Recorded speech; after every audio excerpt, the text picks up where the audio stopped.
ये पंक्तियां समर्पित करते हैं सूरदास जी के शब्दों में।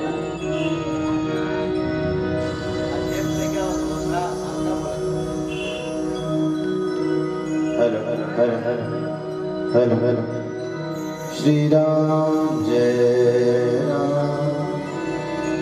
जय राम।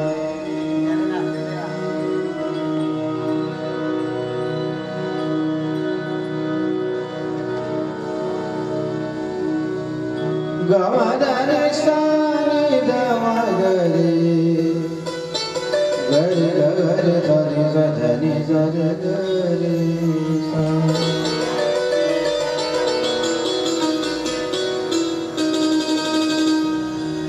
हरि दर्शन की प्यासी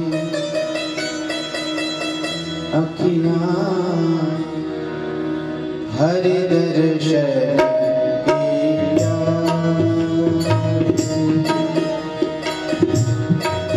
हरि दर्शन की प्यासी अखियाँ, हरि दर्शन की प्यासी, हरि दर्शन की प्यासी अखियाँ, हरि दर्शन की प्यासी। देखो चाहत कमल नयन को, देखो चाहत कमल नयन को, निस दिन रहते उदासी अखियाँ, निस दिन रहते उदासी अखियाँ।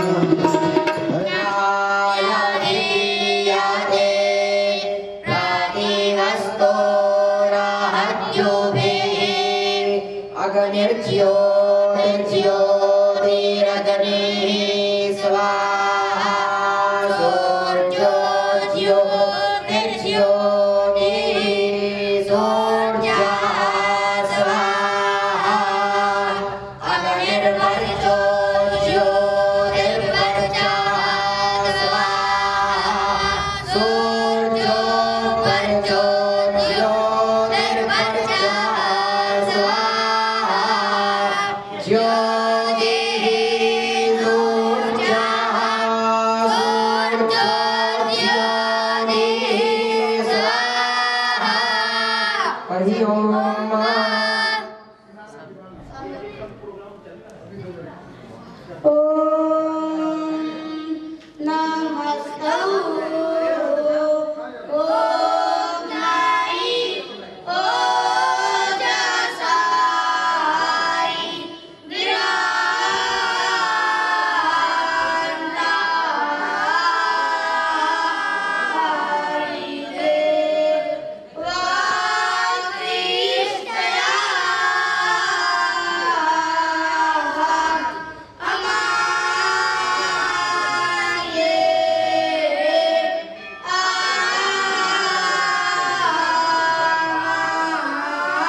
हरि ओम दोषोगाय बृहद्गाय द्युमध्ये आथर्वणस्तु हि देवं सवितारं तमष्टु हि यो अन्तः सिन्धौ सूनुः सत्यस्यैवानमद्रो भवाचं सुषेवम् सखा नो देवः सविता सा विशदमृतानि भूरि उभे सुष्टुति सुगातवे इंद्राय सोमामृत्विजस्य नोता च धावदा स्तोत्र्यो वच शृणवद्धवञ्च मे आयं विशन्ति इन्दवो वयो न वृक्षमन्धसः विरक्षन् विमृधो जहि रक्षस्विनीः सुनोता सोमपां युवामहे सोममिन्द्राय वज्रिणे युवाजेते शानस्य पूरुष्टुतः ॐ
बिना तुम्हारे दर्शन के प्रभु ये जीवन है आज अधूरा। बिना तुम्हारे दर्शन के प्रभु ये जीवन है आज अधूरा। मिले तुम्हारे चरण धूल प्रभु, मिले तुम्हारे चरण धूल तो जीवन का धर्म होगा। बिना तुम्हारे दर्शन के प्रभु ये जीवन है आज अधूरा।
काजल हो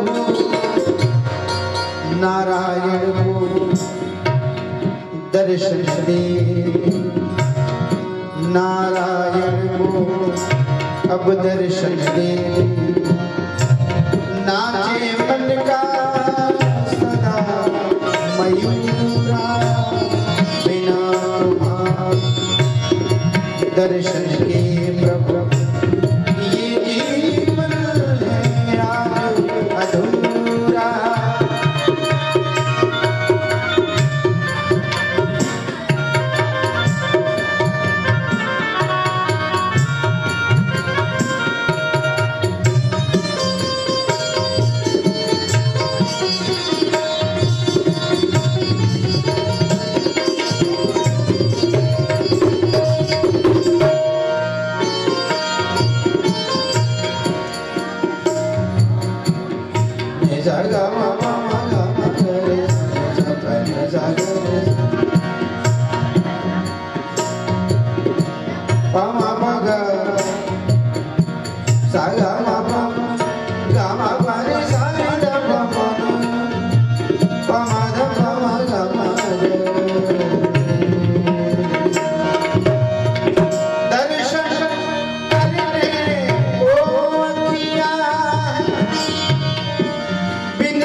हरि के द्वार नहीं ले जाए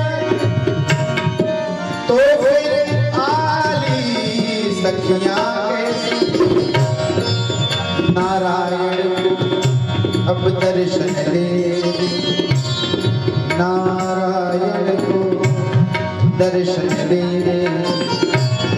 नाचे मन का सदा मयूरा, बिना दर्शन के ये जीवन है आज अधूरा।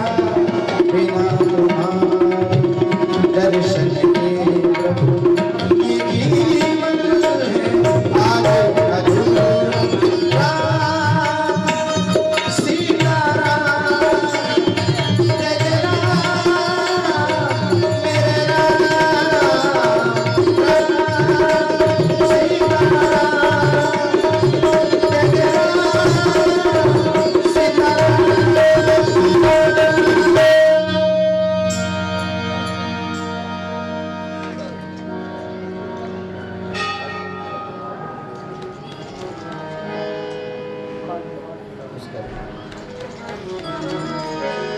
बड़े प्रेम से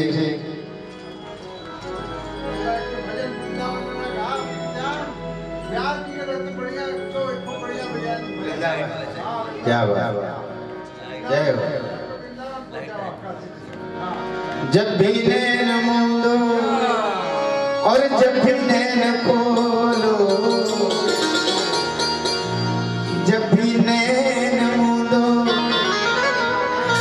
हमारे गुरुदेव भगवान का आदेश हुआ है, बड़ी सुंदर पंक्तियां हैं।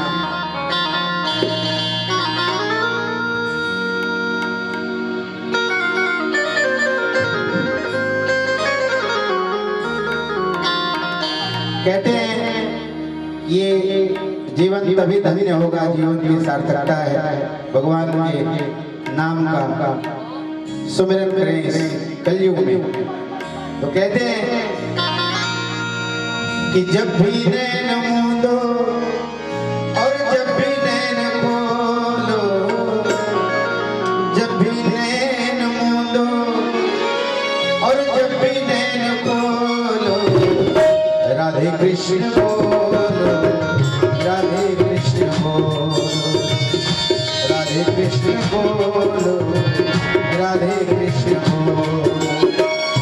जब भी नैनो और जब भी नैन बोलो बोलो, जब भी नैनो और जब भी नैन बोलो राधे कृष्ण बोलो राधे कृष्ण बोलो, राधे कृष्ण बोलो बोलो बोलो राधे कृष्ण बोलो।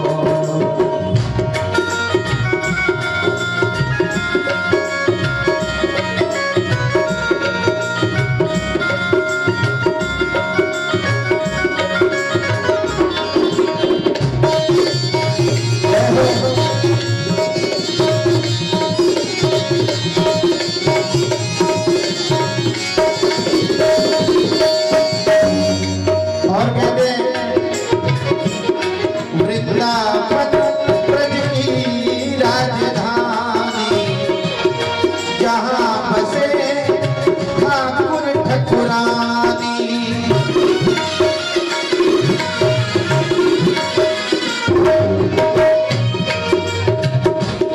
बिल्कुल वृंदावन धाम जैसा सजा हुआ ये दरबार।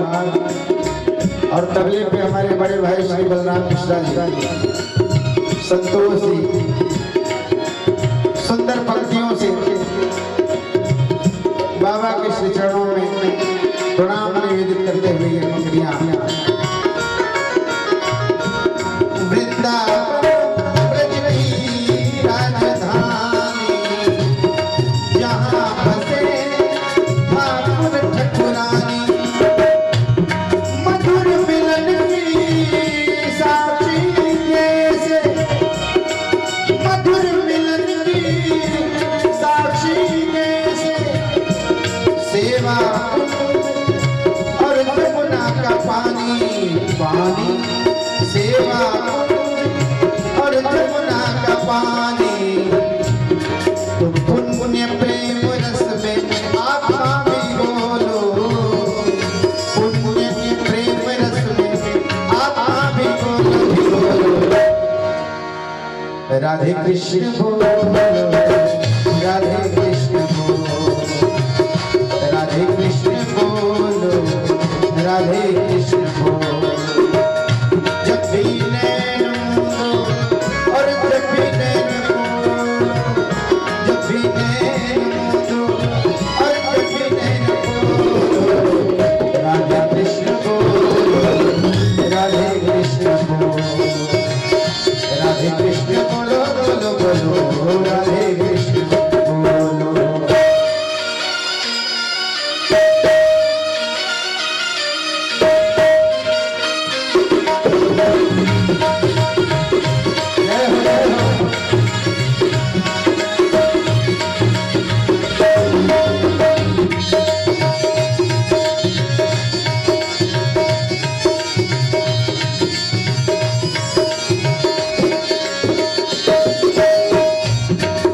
और बड़ी सुंदर पंक्तियां कहते हैं, वेद पुराण के सार है दोनों, जग के पालनहार है दोनों।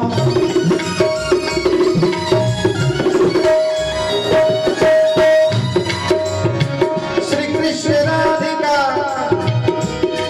एक है, श्री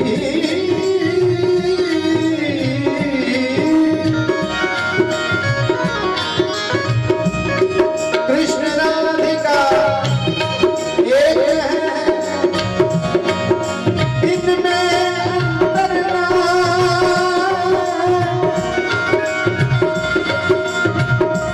और श्री राधे को आराध्य लो तो श्याम स्वयं मिल जा।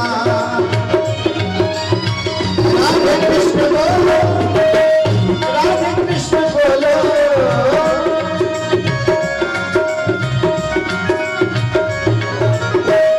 राधे कृष्ण बोलो राधे कृष्ण बोलो, राधे कृष्ण बोलो जय श्री राधे कृष्ण बोलो, राधे कृष्ण राधे कृष्ण राधे कृष्ण बोलो, राधे कृष्ण बोलो जय श्री राधे कृष्ण बोलो, राधे कृष्ण राधे कृष्ण बोलो। वेद पुराण सार है दो,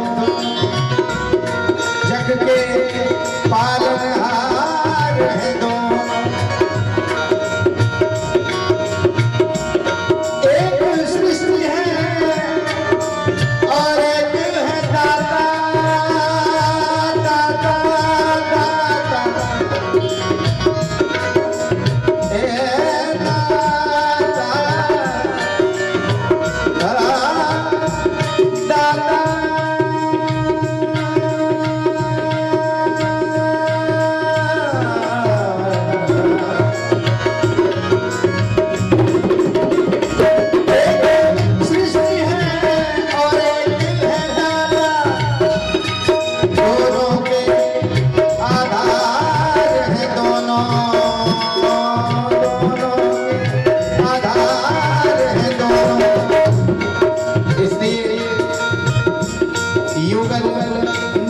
छवि मन में सजोलो, युगल नवल छवि मन में सजोलो सजोलो। राधे कृष्ण बोलो, राधे कृष्ण बोलो, राधे कृष्ण बोलो, राधे कृष्ण बोलो। जब भी नैन बोलो, जब भी नैन बोलो, जब भी नैन बोलो और जब भी नैन बोलो। राधे कृष्ण बोलो, राधे कृष्ण बोलो, राधे कृष्ण बोलो, राधे कृष्ण बोलो, बोलो बोलो, राधे कृष्ण बोलो। नमः नमः पार्वती पतये।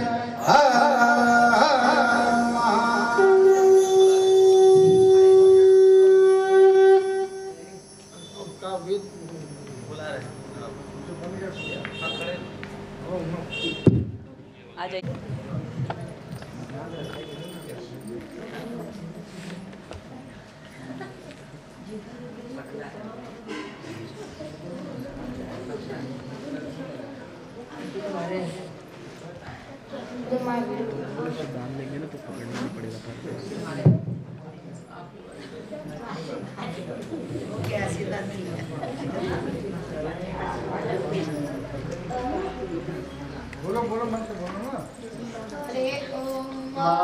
सहस्राशी रेखा पूर्वा सहस्राक्षः सहस्रपाता सभो विद्वो सर्वसमृतवाक्यतिष्ठत्तान्मूलम् पूर्व एवेदग्गो सर्वान् जलभूतान् त्यज भाव्यम् भूतानेतमसि येषानो जगन्नेनातिरोहति एतावानस्या महिमातोज्यायाहुश्चपूर्वः पातोऽसि अक्षिषमा भूतानि त्रिपादस्यामृतन्दिरे त्रिपादोर्ध्वपूर्वः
गजाननं भूतगणाधिसेवितं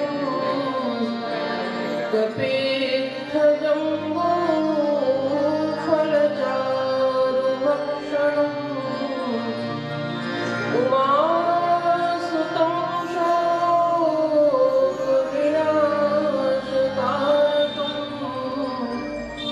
नमामि विघ्नेश्वरपादपङ्कजम्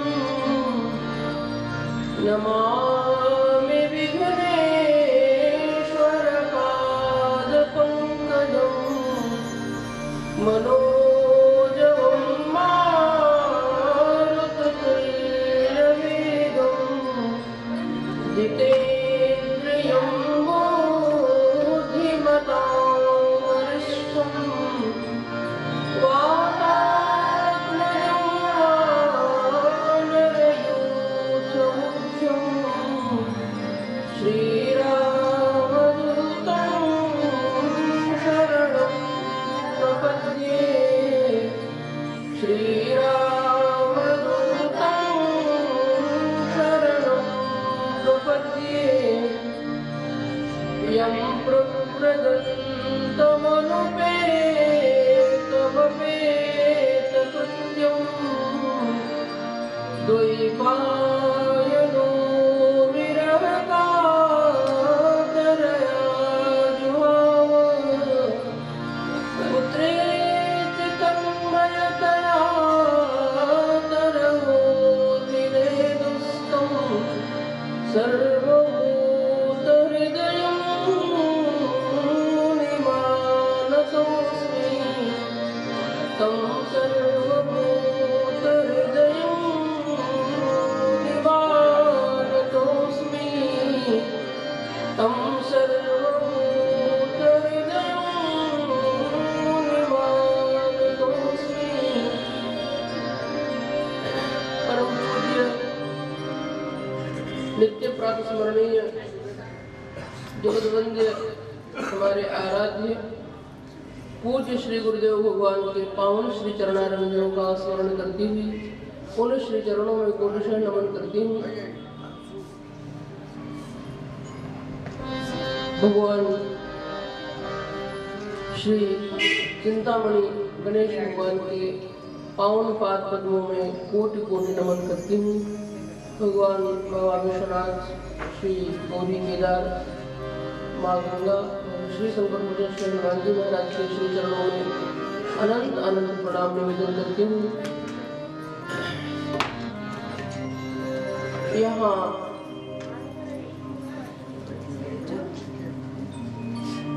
उपस्थित हमारे परम सम्माननीय भाई श्री महंत जी, समादरणीय श्री विधायक जी बेतिया से पधारे। बड़ी दूर दूर से लोग आए। गणेश जी किस किस को बुला ले रहे हैं? अभी जबलपुर से एक माता जी मिली हमको, जबलपुर से आए हैं। कोई कलकत्ता से भी एक आई हमारे पास, बोले हम कलकत्ता से आए हैं। तो जिस जिसको उन्हें बुलाना है, ये लोग लखनऊ जाके लौट आए। तो संतोष जी और बलराम जी कल लखनऊ चले गए। उपस्थित हमारे ओझा जी, समादरणीय सभी भगवत कथा रस से श्रोताबंधु महानुभाव, माताएं बहनें, बटू वृंद, एक दो बार भगवान नाम संकीर्तन हम लोग मिलकर करें। फिर कुछ चर्चा आपके बीच में होगी। परंपरा के अनुसार सबसे पहले भगवान नाम संकीर्तन करें। श्री कृष्ण गोविंद हरे मुरारे, हे नाथ नारायण वासुदेव। श्री कृष्ण गोविंद हरे मुरारे, हे नाथ नारायण वासुदेव।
हमारे बीच बेतिया के लोकप्रिय विधायक 3-4 बार से लोकप्रिय विधायक अपना विजय प्राप्त करते हुए गणेश जी के अनंत भक्त, ये गणेश जी का उनके यहाँ मुंगे के गणेश जी का वो पूजा करते हैं और बहुत बड़ा मुंगे का गणेश जी है जिसमें 56 विनायक बने।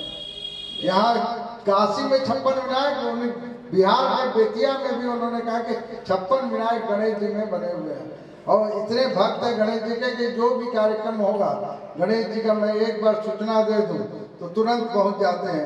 हमारे बेतिया के लोकप्रिय विधायक प्रकाश राज जी हमारे बीच में है। मैं चाहता हूं कि उनका सम्मान जो है हो जाए और 2 शब्द कहें। गणेश भक्त है, गणेश भक्ति गणेश जी के बारे में बोल सकते हैं।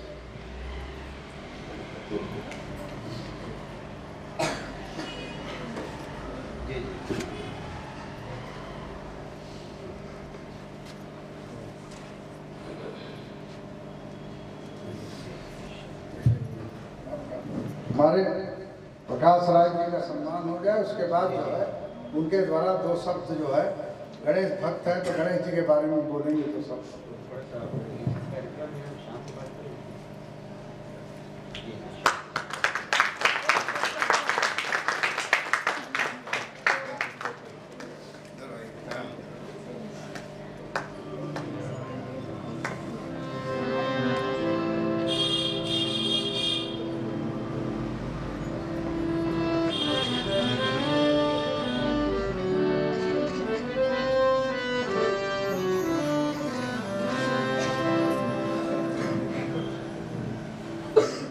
ये आज काशी में मेरे लिए बड़ा ही महत्वपूर्ण दिन है कि मैं आज इस राम कथा में हमारे परम आदरणीय हृदय से मैं इनका सम्मान करता हूँ। गणेश जी की कृपा से हम यहाँ उपस्थित हैं और आप सभी लोगों के बीच में हमारे परम पूज्य के श्रीमुख से राम कथा हो रही है और वो भी गणपति महाराज के मंदिर में। गणपति तो प्रथम पूज्य है और मेरे इष्ट देव भी हैं तो ये मेरे लिए बहुत ही सौभाग्य की बात है और मैं बार बार गणपति के चरणों में नमन करने के बाद अपने श्री श्री सुब्बाराव जी के चरणों में भी अपना नमन करता हूं और इनका आशीर्वाद हमेशा बना रहे। सच में माता जी ने कहा कि यहाँ जिनको बुलाया जाता है वो तो कहीं से भी चले आएगा, उसी में से मैं एक हूँ और मैं आप सभी लोगों के प्रति अपना आभार व्यक्त करता हूँ और गणपति से प्रार्थना करता हूँ कि सबको विघ्न विनाशक है, सबके दुख को हर के सबके जीवन में सुख शांति समृद्धि प्रदान करें। अब हमारा 5वें दिन की कथा देखते देखते 5 दिन होने जा रहा है और अगले दिन जो है इतवार को शोभा यात्रा 2 बजे से उठेगी। उसके पूर्व कथा को हम लोग को भी पूरा पूर्ण करना है, जहाँ तक हो सकेगा वहाँ तक पूर्ण होगा और 2 बजे से इतवार को यहाँ से शोभा यात्रा प्रारंभ होगी। हनुमान घाट, शिवाला, भेलपुरा होते हुए पुनः गणेश मंदिर आने के बाद विशेष आरती के बाद सबको प्रसाद का वितरण होगा। सबको जितने भी बीच में मकान पड़ते हैं जो भी भक्त हैं गणेश जी के, तब अपने आरती करेंगे। हम चाहते हैं कि मैंने इतवार को 2 बजे तक सब आ जाएं या 2 बजे पहले आ जाएं, क्योंकि 2 बजे कथा स्नान होकर फिर शोभा यात्रा के रूप में गणेश जी का प्रतिवर्ष जो निकलता है शोभा यात्रा में सब सम्मिलित हो, यही हम सब भक्तों से प्रार्थना है। बोलिए भक्तवत्सल भगवान की जय हो। सियावर रामचंद्र महाराज की जय हो। धर्म की जय हो। अधर्म का प्राणियों में विश्व का गो हत्या गो माता की धर्म सम्राट अनंत श्री विभूषित जगत गुरु शंकराचार्य भगवान की श्री जगदम्बा महारानी की श्री चिंतामणि गणेश भगवान की बाबा विश्वनाथ की श्री गौरी केदार भगवान की गौरा मैया की श्री हनुमान जी महाराज की नमः पार्वती पते।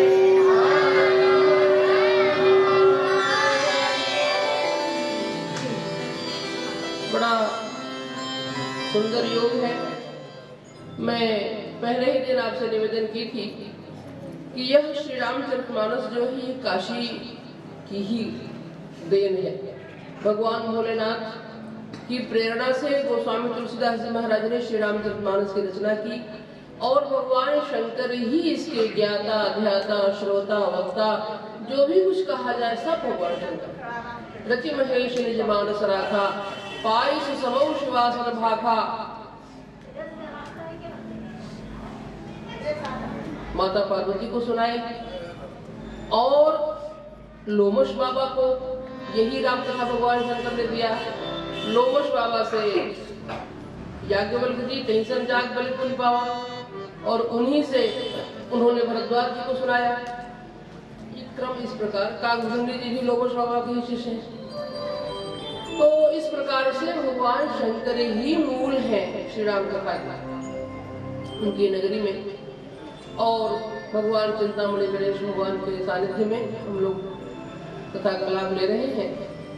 आज क्रम के अनुसार कल हम लोग पुष्प वाटिका तक पहुंच पाए थे और आज विवाह का प्रसंग होना है। धनुष यज्ञ, परशुराम आगमन आदि प्रसंगों को होते हुए तो आज विवाह प्रसंग होगा। और कल और परसों 2 दिन है। परसों तो शोभा यात्रा मुख्य रूप से है, थोड़ी सी कथा भी होगी, राज्याभिषेक की कथा परसों ही होगी और 20 की कथाएं कल होंगी। हमारे बीच में श्री प्रकाश राय जी आए हैं, विधायक जी, जिनका सम्मान भी हुआ। कल हमारी इनकी चर्चा हो रही थी तो इन्होंने कहा कि जब 2024 में श्री राम मंदिर में भगवान की प्राण प्रतिष्ठा हुई तो उस समय आपने भी समाचार में सुना होगा कितना 5000 भार, 5000 भार लेकर के जनकपुर से लोग अयोध्या आए थे। भार माने अरे चढ़ावा का जो सवाल होता है, डाल वाल जिसको कहीं डालते हैं, कुछ अलग अलग भाषा में बोलते हैं। तो वो समाचार मैं भी सुनी थी। 70 ट्रक सामग्री आई थी वहां से, जनकपुर से। तो जनकपुर के जो श्री किशोरी जी के महल के महंत जी हैं, वो हम लोगों से भी परिचित हैं और कई वर्ष हम लोग वहाँ जानकी नवमी के अवसर पर, अभी इधर तो कई वर्षों से नहीं जा पाए पर जाते थे और अच्छे संबंध हैं, तो वो तो मालूम हुआ था। तो कल आपने बताया कि पहला स्वागत इन्होंने ही किया था, जब वो सारे वहाँ का पूरा समाज अयोध्या की ओर लोग अग्रसर हुए। और बहन जी का कहना यह था कि जनकपुर से अभी तक श्री किशोरी जी के विवाह के पश्चात, जैसा कि वहाँ के ही बताया कि श्री किशोरी जी के विवाह के पश्चात 2024 के जनवरी तक कोई गया नहीं था अयोध्या। गया भी होगा, दर्शन करने गए होंगे, पर उस रूप में नहीं गए होंगे।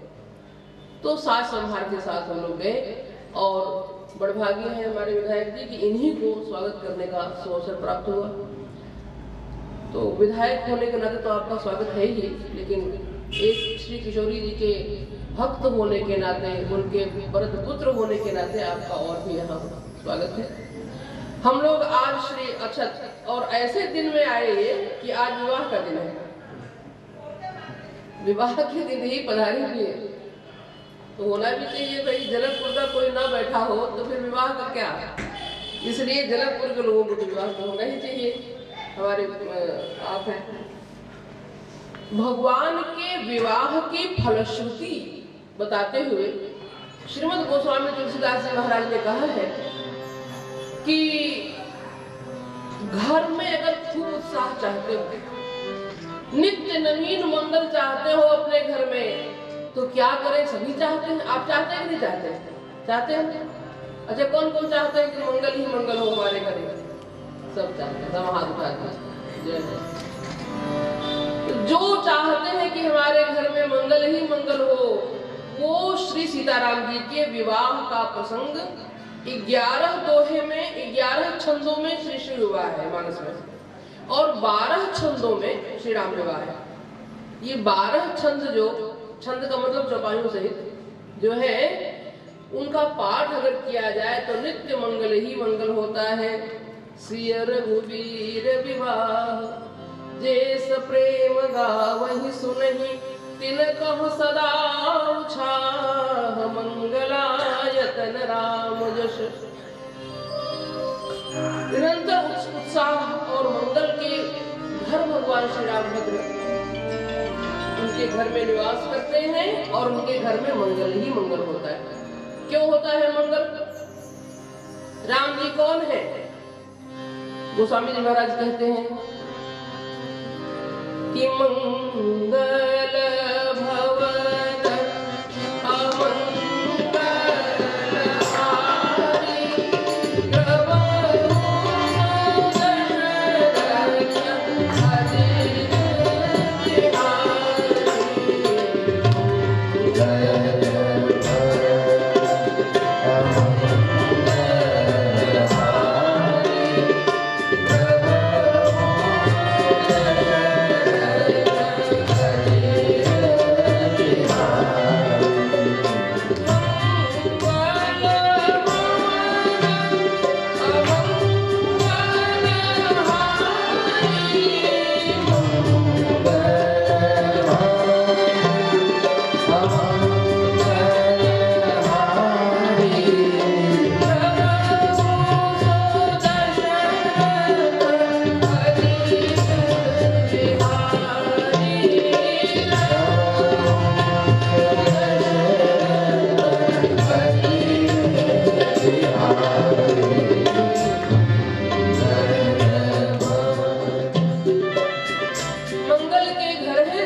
यही कारण है कि जहां जहां श्री राघव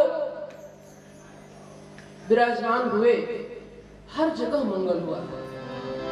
अयोध्या में भगवान जब प्रादुर्भूत होते हैं, वहां मंगलमय वातावरण हो गया।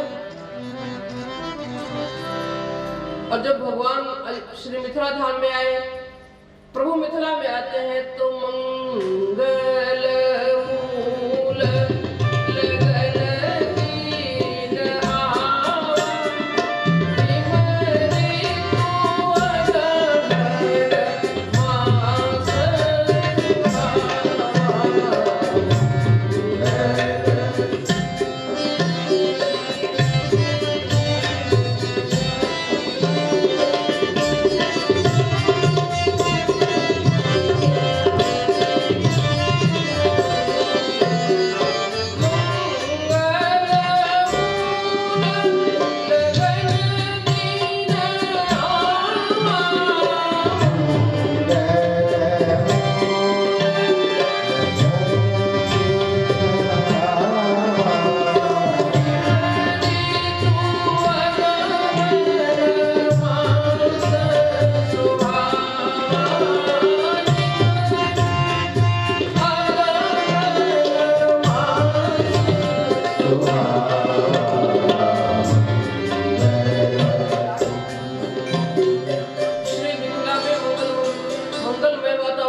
मिथिला के संत लोग, मिथिलांचल के जो संत हैं,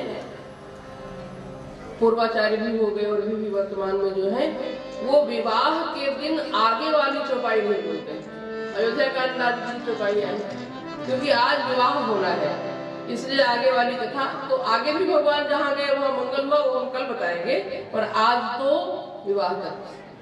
तो भगवान मंगल बोल रहे हैं। देखो, मंगल भवन है राम जी, मंगल के घर है राम जी। तो जो घर होता है, उस घर में रहने वाला कोई और होता है। राम जी है मंगल के घर, तो राम जी के घर में निवास कौन करता है? मंगल भवन में निवास कौन करता है? बोले मंगल मूर्ति मारुति नंदन,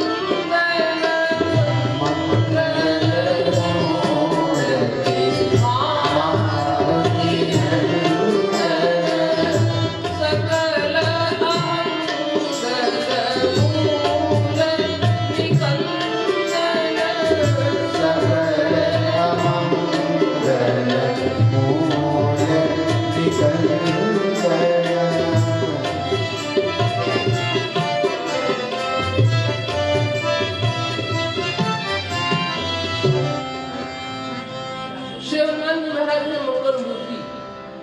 भवन में मूर्ति निवास करती है।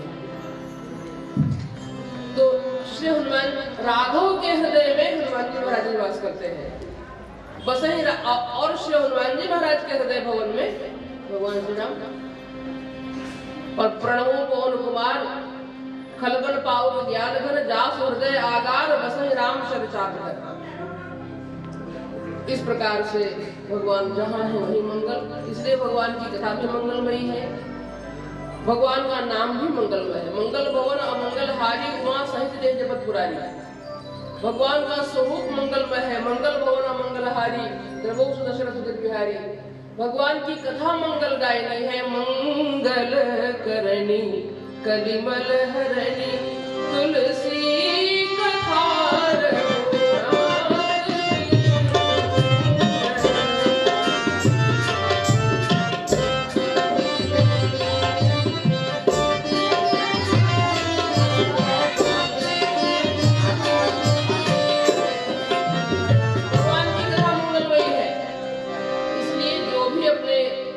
मंगल चाहते हैं, अपने जीवन में मंगल चाहते हैं, अपने परिवार में मंगल चाहते हैं, ये सभी लोग भगवान की मंगलमयी कथा का श्रवण करें। आज तो मंगल का प्रसंग ही है। आपने कल सुना श्री सीएपीए मिलन कल हुआ।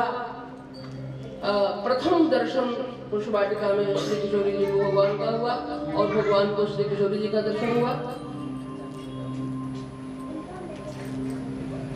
पुष्प वाटिका प्रकरण के पश्चात तुरंत बाद गोस्वामी जी महाराज संकेत करते हैं कि ठाकुर जी लौट करके आए हैं, चंद्रमा को देखा है। संध्या करने के समय संध्या करने भगवान गए, तो संध्या करने के लिए जब गए तो चंद्रमा को देखा भगवान ने, और चंद्रमा पूर्ण चंद्र। उस दिन शरद पूर्णिमा का दिन था। जिस दिन ठाकुर जी पुष्पवाटिका में पधारे थे उस दिन शरद पूर्णिमा का दिन था। तो शरद पूर्णिमा के दिन ही प्रथम दर्शन श्री किशोरी जी का ठाकुर जी को हुआ था। तो पूर्ण चंद्र का दर्शन हुआ भगवान को। चंद्रमा को देखकर भगवान को श्री सिया जी की याद आ गई। सियमुख सरिस देख सुख पावा। अब जब सिया जी के मुखमंडल की याद आई तो राघव ने फिर विचार किया, बहुरी विचार किए न मन माही, सिय बदन संयम करना है। नहीं, ये सिया जी की तरह नहीं है। चंद्रमा का मुखमंडल गोल गोल सुंदर प्रकाश में देखा तो एक बार तो ध्यान आया ऐसे ही सिया जी हैं, लेकिन फिर विचार किया, बहुरी विचार किए न मन माही, तब उन्हें लगा कि ना सिय बदन संयम करना है, सिया जी की तरह नहीं है।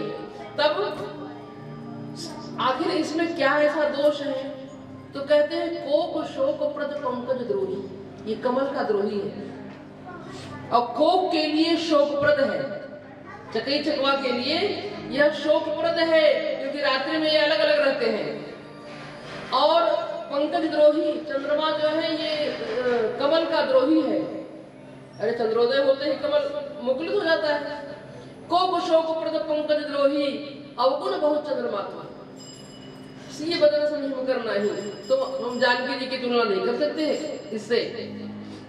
तो बड़ा सुंदर संकेत है। कहा कि ये चंद्रमा को दोष क्यों दे? अब चंद्रमा को आपने देखा कैसे? आप तो सायंकालीन संध्या करने बैठे थे ना, तो सायंकालीन संध्या किधर मुख करके होती है? सायंकालीन संध्या तो पश्चिमाभिमुख होती है ना। प्रातःकालीन संध्या पूर्वाभिमुख होती है और सायंकालीन संध्या जो है वो पश्चिमाभिमुख होती है। और चंद्रोदय किधर होता है? पूरब। आइए बैठे हैं शाम की संध्या करने के लिए।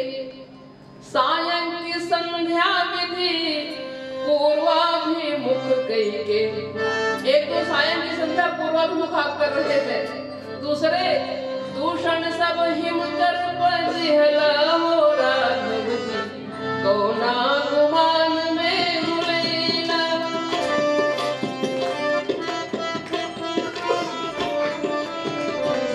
वहां के बाद श्री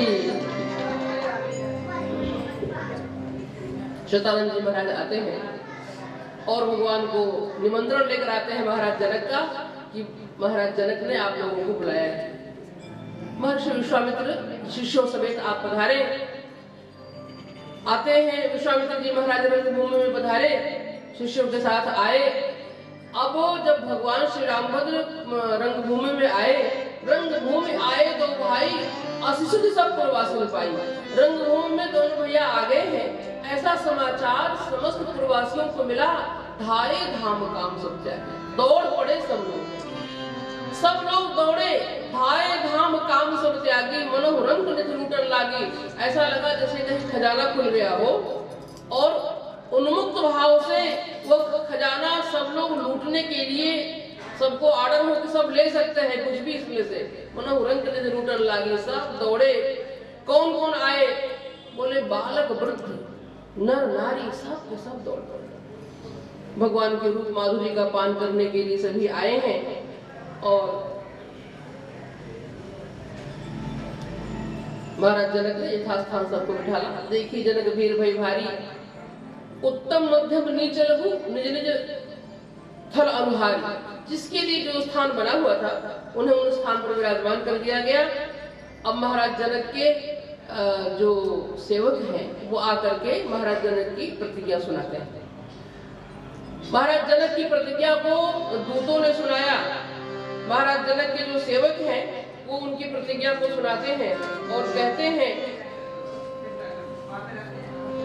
तब बंदी जन जनक बुलाए, बिरदावली कहत चली आए। कहत बजाए कहो पन मोरा, जले भाट में हरसन थोरा। और उन्होंने प्रतिज्ञा सुनाया, सुनो सकल महिपाल, पन विदेह कर कहीं हम भुजा उठाए विशाल। महाराज जनक की प्रतिज्ञा को हम आपको सुना रहे हैं। आज यह जो शिव जी का धनुष रखा हुआ है ना, यद्यपि यह स्वयंवर 1 वर्ष से चल रहा है, एक दिन का स्वयंवर नहीं था, स्वयंवर 1 वर्ष से लगातार चल रहा है। और आज रोज ये सुनाया जाता है, आज भी सुना देते हैं कि सोई पुरारी को दंड कठोरा, राज समाज आज दिल तोड़ा। जो इस धनुष को तोड़ देगा, क्योंकि जानकी जी 5 वर्ष की उम्र में इस धनुष को बाएं हाथ से उठा ली थी। जिस धनुष को मंजूषा सहित खींचने में बहुत श्रम होता था, उसी धनुष को श्री किशोरी जी 5 वर्ष की उम्र में, उन्हें माँ सुनैना ने कहा एक बार कि बेटी आज धनुष की पूजा तुम कर देना, बाबा कहीं गए हैं, तुम पूजा कर देना। तो श्री किशोरी जी जब वहां गई तो देखा कुछ पुराने फूल पत्ते पड़े थे, तो उन्होंने क्या किया, धनुष को बाएं हाथ से उठाया, दाहिने हाथ से पूरी सफाई कर दिया। महाराज जनक आए, जैसे पूजन करे, पूजन तो हुआ नहीं अभी। जब वो गए तो देखा कि पूरी सफाई वहां पर। महाराज जनक को लगा कि धनुष के नीचे सफाई किसने किया। इस धनुष को मंजूषा सहित खींचने के लिए बड़े बड़े योद्धाओं को बुलाना पड़ता था, बहुत लोग लगते थे, तब ये खिसकता था और तब जाकर यहाँ सफाई होती थी। आज सफाई किसने किया। महाराज जनक अम्बा सुनैना के पास आए, देवी आज धनुष का पूजन किसने किया, आपकी बेटी ने किया। तो महाराज जनक ने कहा बुलाओ। श्री सिया जी बुलाई गई, बेटी आज धनुष का पूजन तुमने किया। हाँ बाबा हमने किया। तो धनुष को उठा लिया तुमने और उठा करके सफाई कर दिया। हाँ उठा लिया हमने।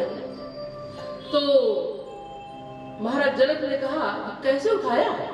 तो श्री किशोरी जी उसी प्रकार जैसे उठाई थी वैसे ही बाएं हाथ से उठाकर दिखा दिया। बोली ऐसे, जैसे ही कहा ऐसे उठाया, जैसे हम लोग चश्मा उठा लेते हैं ऐसे उठा लिया धनुष को। तो धनुष को उठाकर पूरा दिखा दिया, बोले ऐसे। बड़ा आश्चर्य हुआ, बहुत धनुष जो किसी से हिला तक नहीं, उस धनुष को जानकी ने बाएं हाथ से उठा लिया। महाराज जनक को पहचान गए।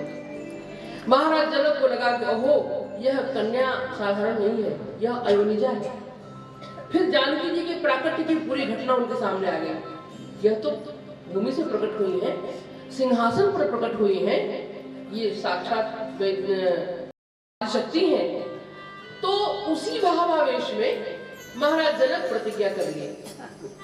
अब यह तो शक्ति है, इस शक्ति ने धनुष को उठा करके अपनी शक्तिमत्ता का परिचय दे दिया। अब जो शक्तिमान होगा वह आए उसका वर्ण करके ले जाए। तो महाराज जनक ने भावावेश में प्रतिज्ञा कर लिया कि जो इस धनुष को उठाएगा, उठा तो बेटी ने भी लिया था, इसके आगे वाला काम करेगा वह इससे अधिक शक्तिमान होगा। तो कहा कि जो उठाएगा और तोड़ेगा, प्रत्यंचा चढ़ाएगा, वही उसी के साथ इसका विवाह होगा। प्रतिज्ञा तो कर लिया महाराज ने। अब महाराज जनक जब प्रतिज्ञा कर ली तो फिर महाराज बड़े चिंतित हो गए। चिंतित हो गए महाराज जनक। तब भूदेवी प्रकट हुई, धरती माता प्रकट हुई। महाराज मिथिलेश्वर आप बड़े चिंतित दिखाई दे रहे हैं। हाँ देवी चिंतित। क्यों चिंता है, किस बात की चिंता आपको है। महाराज जनक ने कहा कि मैंने प्रतिज्ञा तो कर लिया, लेकिन इस भूमंडल पर अगर बड़े बड़े योद्धा हैं, कदाचित कोई असुर ही धनुष को उठा करके अगर तोड़ देगा तो प्रतिज्ञा के अनुसार मुझे उसी के साथ बेटी का ब्याह करना पड़ेगा। तो पृथ्वी माता ने कहा कि मिथिलेश्वर आप चिंता न करें, आप उदास मत होइए, आप निश्चित रहें। पृथ्वी पर भले ही बड़े बड़े वीर हो, हमारे ही ऊपर तो है, मैं जानती हूं कि कौन कितना वीर है, और जब तक योग्य वर नहीं आएगा तब तक मैं धनुष को पकड़ करके रखूंगी, धनुष को उठने ही नहीं दूंगी मैं। बेटी हमारी भी तो है। अरे सुनैना ने भले ही पाल पोस के बड़ा किया हो, लेकिन गर्भ से तो हमारे ही उत्पन्न हुई है वो, इसलिए आप निश्चित रहें, मैं धनुष को उठने नहीं दूंगी, कोई उठा नहीं सकता है।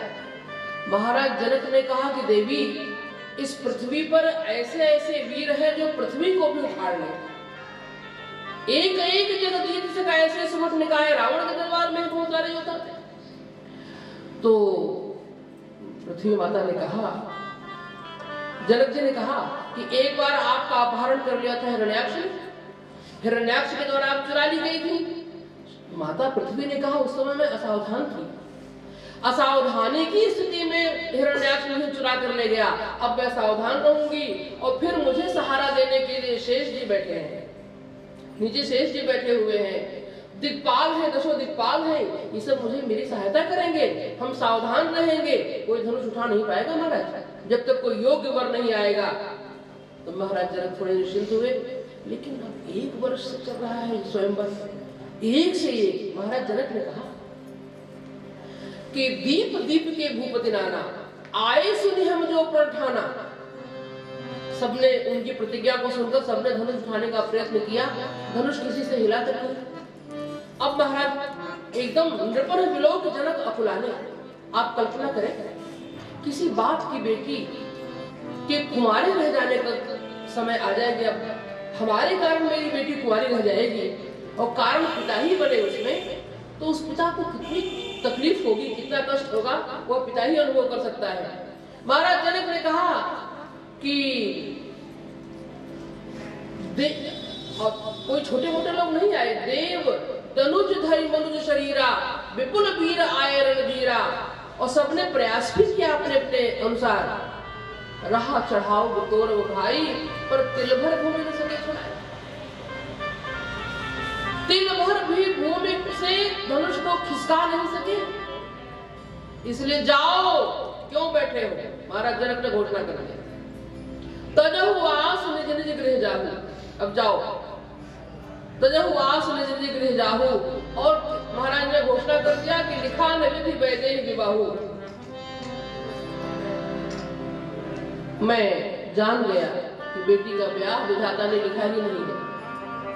अब मेरी बेटी कुंवर कुंवारी जानकी जी की ओर देखकर कहा, कुंवर कुंवारी रहो का करूं, बेटी तो कुंवारी रह जाएगी।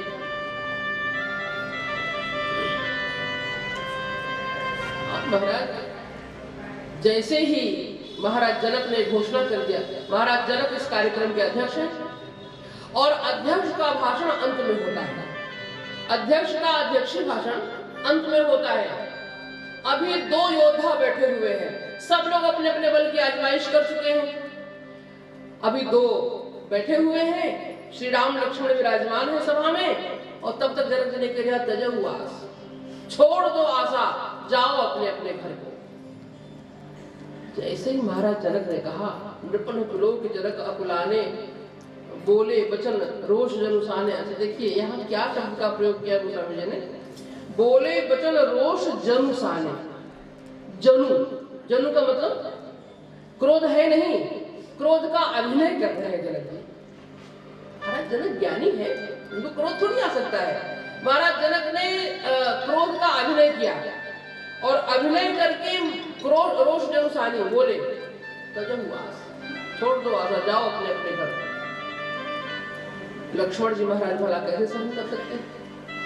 लक्ष्मण कुमार को कोई कह दे तो भले ही सह ले, लेकिन जिस सभा में लक्ष्मण जी हो, राम जी विराजमान हो, तो उस सभा में लक्ष्मण जी भला कैसे सहन कर सकते हैं? उठकर खड़े हो गए लक्ष्मण।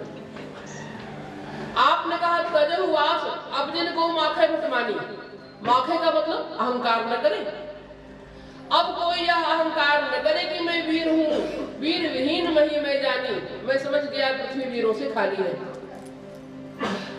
देखिए जिस शब्द का प्रयोग महाराज जनक ने किया, हमारी बात का जनक जी महाराज जानते थे कि इनके उठने से धनुष थोड़ी ना उठेगा, धनुष तो राम जी के उठने से उठेगा।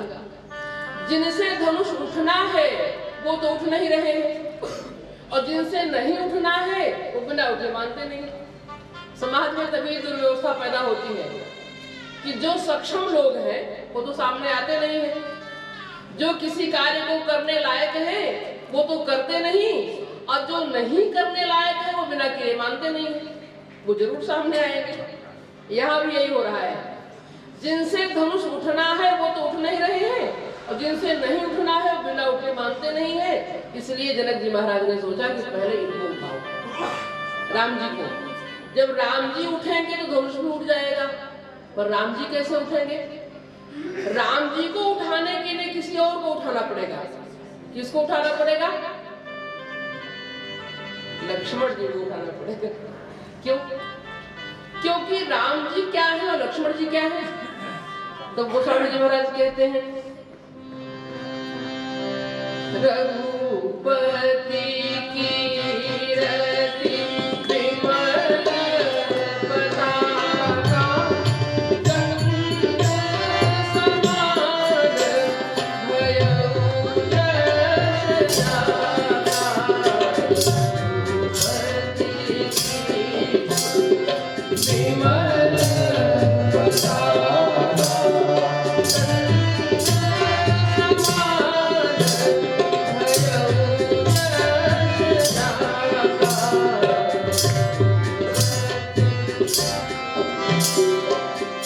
रघुपति की विमल पताका, पताका को आकाश में लहराने के लिए श्री लक्ष्मण जी महाराज का चरित्र दंड की भांति।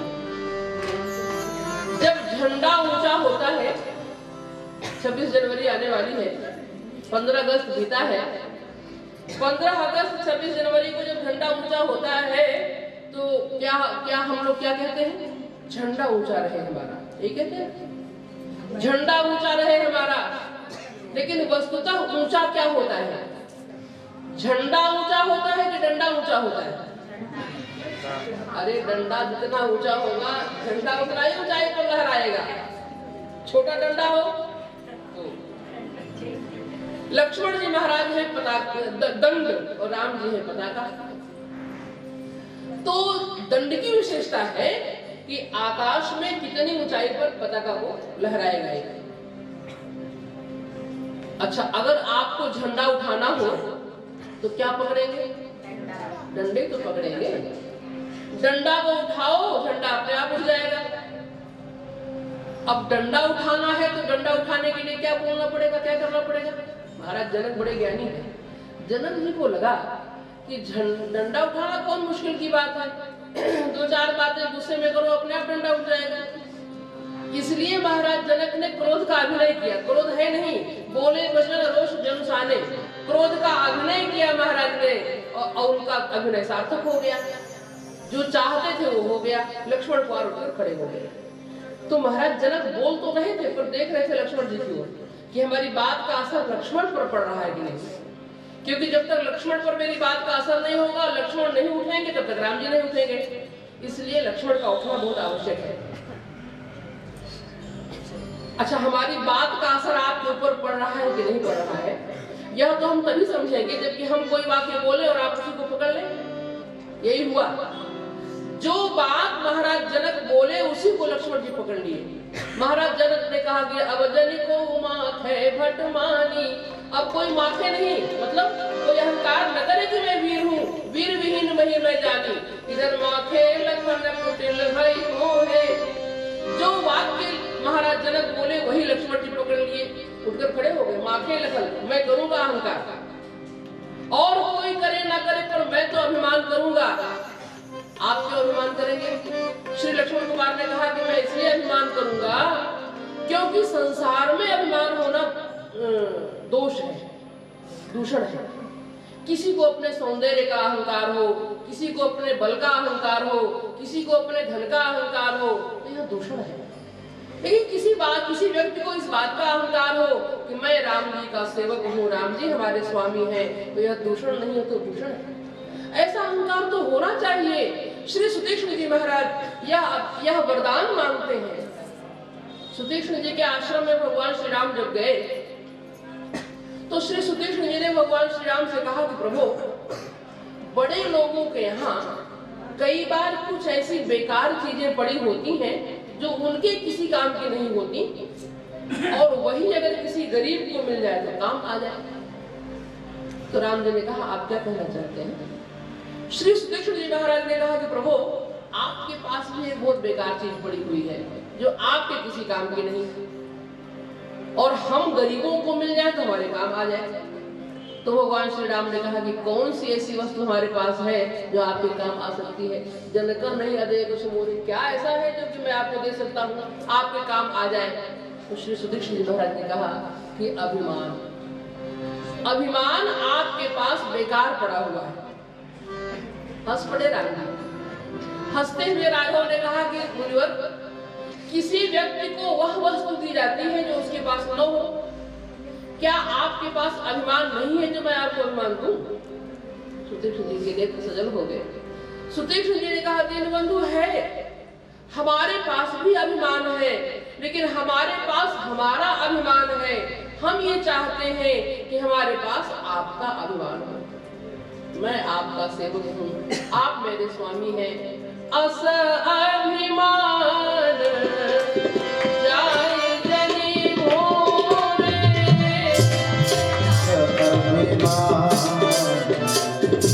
जाय जनि भोरे, मैं सेवक रघुपति पति मोरे।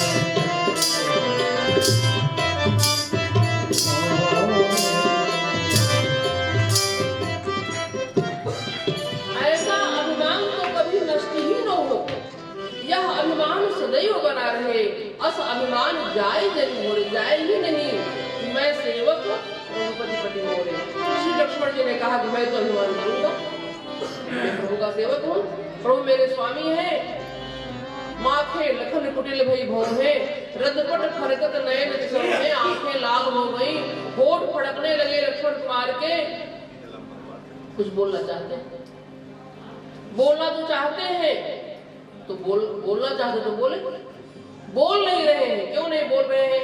बोले कहीं न सकत रघुवीर डर, लगे बचन जनुबाण। महाराज जनक की वाणी बाण के समान लगी लक्ष्मण जी को, लगे बचन जनुबाण, और बोल नहीं रहे हैं। कहीं न सकत रघुवीर डर, लगे बचन जनुबाण। अब बोलना ही हुआ तो कैसे बोले? नाई राम पद कमल सिद्ध, बोले गिरा प्रमाण। कहीं न सकत रघुवीर डर, राम जी का भय है, क्रोध में भय बना हुआ है। देखिए, किसी भी व्यक्ति के द्वारा क्रोध के आवेश में किसी का अनिष्ट होता ही तब है जब हृदय से प्रभु का श्री विग्रह समाप्त हो जाए। याद रखें, जिस क्रोध में भगवान का भय बना हुआ होगा, जिस क्रोध में शास्त्र की मर्यादाओं का भय बना हुआ होगा, उस क्रोध से कभी किसी का अनिष्ट हो ही नहीं सकता है। एक बार, काफी पुरानी बात है, मुझे लगता है कि सन 93 की बात है। 1993 में श्री राम कथा का आयोजन था बम्बई कल्याण में, सेंचुरी रयान एक बिरला जी फैक्ट्री वहां पर, तो कथा हो रही थी वहां पर। तो यही प्रसंग हुआ। क्रोध में निर्णय नहीं लेना चाहिए। निर्णय जब भी ले तो शांत चित्त से ले। तो हमारी कथा में वहां के जो प्रेसिडेंट थे वो आए हुए थे। तो संयोग की बात कि दूसरे दिन कथा के इस प्रसंग के दूसरे दिन किसी वर्कर से कोई अपराध हो गया, उनके समझ में आया, तो उसको वो निष्कासित करने वाले थे। परंतु उन्हें बात याद आ गई कि क्रोध में निर्णय तुरंत नहीं लेना चाहिए, तो वो उस दिन छोड़ दिए उसको। सोचे कल निर्णय लगे इस पर। तो दूसरे दिन बात का स्पष्टीकरण हो गया और वो बच गया। तो आकर हमको बताए, उन्होंने कहा कि आपकी कथा सुनने से एक की नौकरी बच गई। हमने कहा कैसे बच गई, तो पूरी बात बताए। तो हमारा मतलब यह है कि क्रोध में आवेश में लिया हुआ निर्णय तभी दुखदायी होता है जब हृदय से भगवान का विग्रह समाप्त हो जाए। जिस क्रोध में भगवान की याद बनी रहेगी, जिस क्रोध में शास्त्र की मर्यादाओं का भय बना हुआ होगा, उस क्रोध से कभी किसी का अनिष्ट हो ही नहीं सकता। कहीं न सकत रघुवीर डर, लगे बचन जनुबान। नाई राम पद कमल सिर, बोले गिरा प्रमाण। भगवान को प्रणाम किए, प्रणाम करके जब बोलना प्रारंभ किए तो बहुत कुछ बोल गए।